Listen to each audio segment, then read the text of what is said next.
Hey there, Sharon Horne-Ellstrom here. Welcome to day 218 of our BU 365-day challenge to do one thing every day that improves us in some way.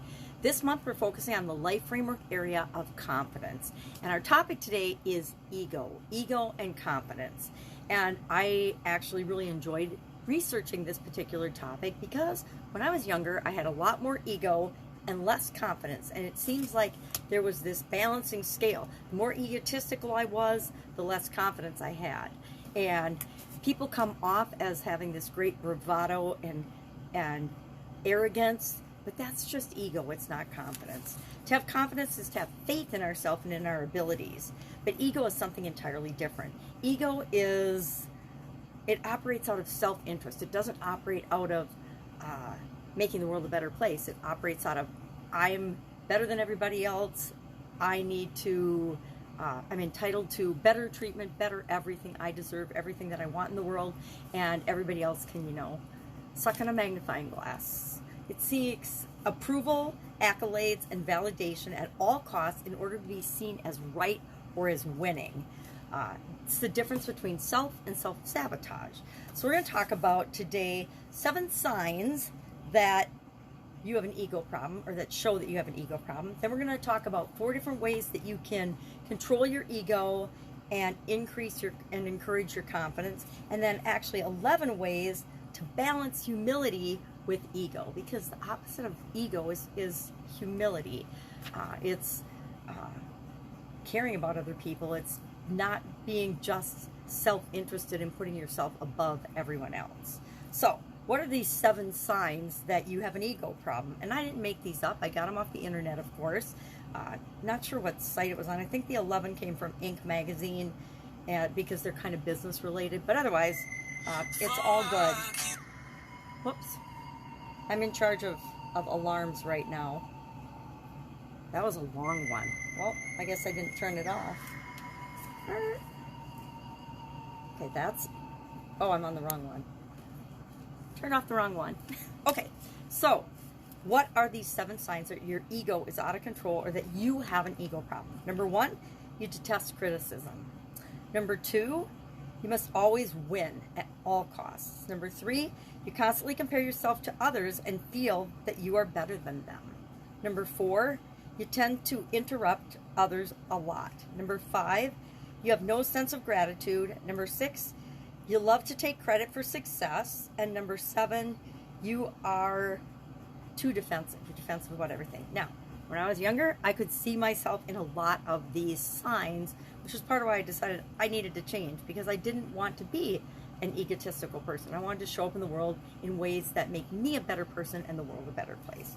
So what are some ways that we can encourage confidence and control our ego? Number 1, look for ways to be humble, right? Humility and being humble, and reading the room. I think reading the room is one of the best ways to find out if your ego's and you're, just yapping and talking about yourself, or if people are really responding in a way that you want, which is usually a positive way.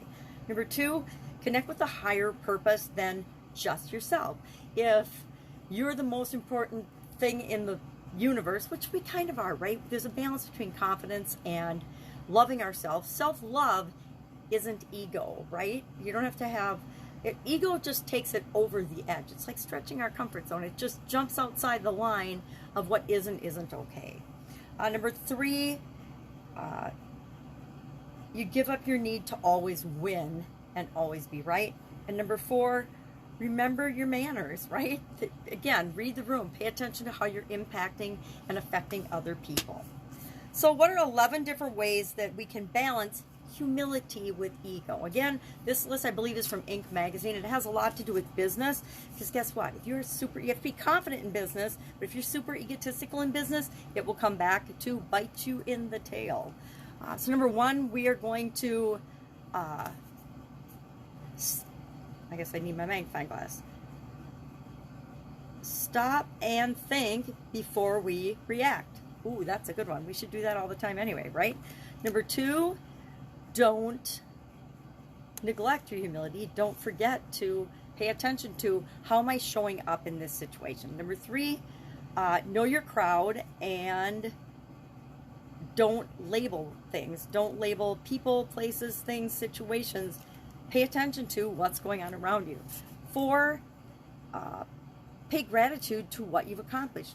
Be proud of what you've accomplished and your successes, but don't over boast them, I guess. Number 5, experience different cultures to gain perspective. Different cultures, different worlds, different people.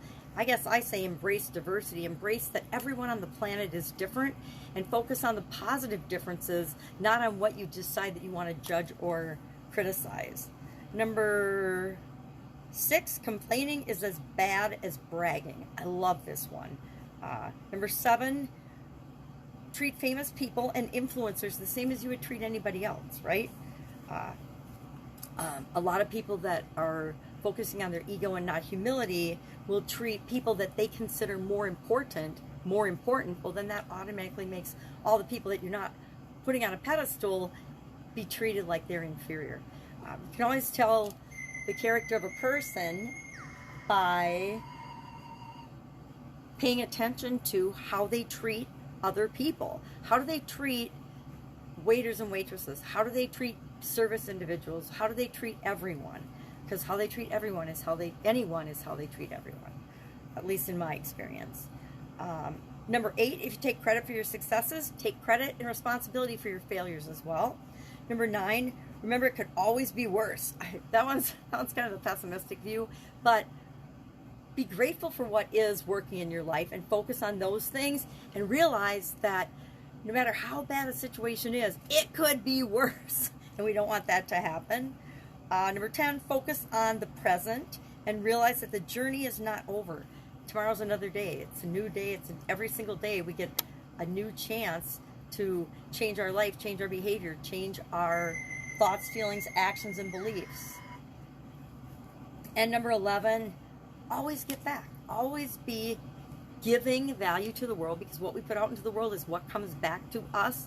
Sometimes it doesn't feel like that in different situations we find ourselves in, but it's always true whether we believe it or not, right? It's a universal law. What we put out into the world is what comes back. It's the law of karma, the law of reciprocity. There's a lot of things that speak to how that works, again, whether we believe it or not. So our action item today is on a continuum. Just pay attention to yourself as you go throughout your day. Are you exhibiting any or all or many of the signs that your ego's a little out of control, and you need to balance that with more self-esteem, more self-love, more self-confidence? Because the truth is, if our ego is showing and shining through, if we have to win, if we're defensive, if we fight all the time, if we squash other people, if we think we're better than other people or entitled, guess what? That all comes from a place of low self-esteem, of lack of confidence. And even the most egotistical seeming people and the most conceited seeming people are the same inside. They really feel small, or they wouldn't have to behave that way toward other people.